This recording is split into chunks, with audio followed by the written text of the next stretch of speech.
شادی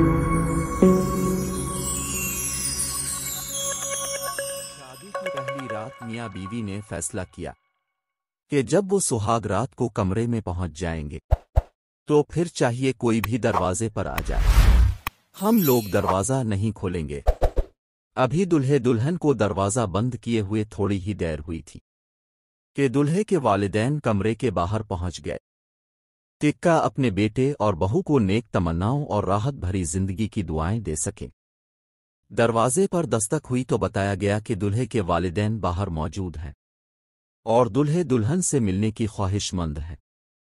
دولہا اور دولہن نے ایک دوسرے کی طرف دیکھا، باوجود اس کے کہ دولہا دروازہ کھولنا چاہتا تھا، لیکن اس نے فیصلہ کو مد نظر رکھا اور اپنے والدین کے لیے دروازہ نہیں کھولا۔ دلہے کے والدین کچھ دیر وہاں کھڑے رہے اور پر مایوس واپس چلے گئے۔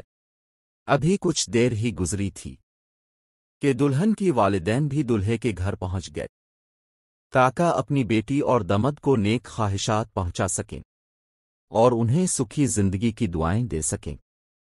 ایک بار پھر کمرے کے دروازے پر دستک ہوئی تو بتایا گیا کہ دلہن کے والدین باہر موجود ہیں اور دلہے دلہن سے ملنے کی خواہش مند ہیں۔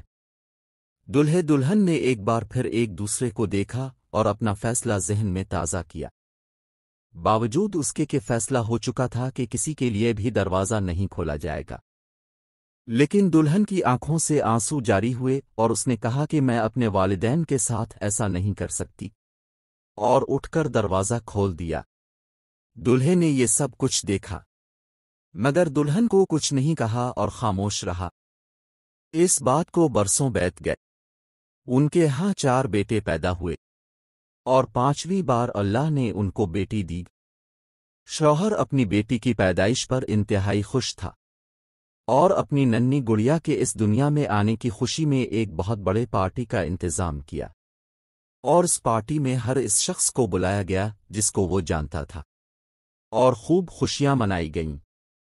جب پارٹی ختم ہوئی اور مہمان اپنے اپنے گھروں کو واپس چلے گئے تو رات کو بیوی نے اپنے شوہر سے پوچھا کہ کیا وجہ ہے کہ اپنے انتی بڑے پارٹی کا انتظام کیا اور اتنی زیادہ خوشیاں منائی، جبکہ اس سے پہلے ہمارے 4 بیٹے بھی ہیں جن کی پیدائش پر اب نہ تو اس قدر خوش ہوئے تھے اور نہ کبھی اس طرح پارٹی کا انتظام کیا۔ تو شوہر نے مسکراتے ہوئے جواب دیا کہ یہ وہ ہے جو میرے لیے دروازہ کھولے گی۔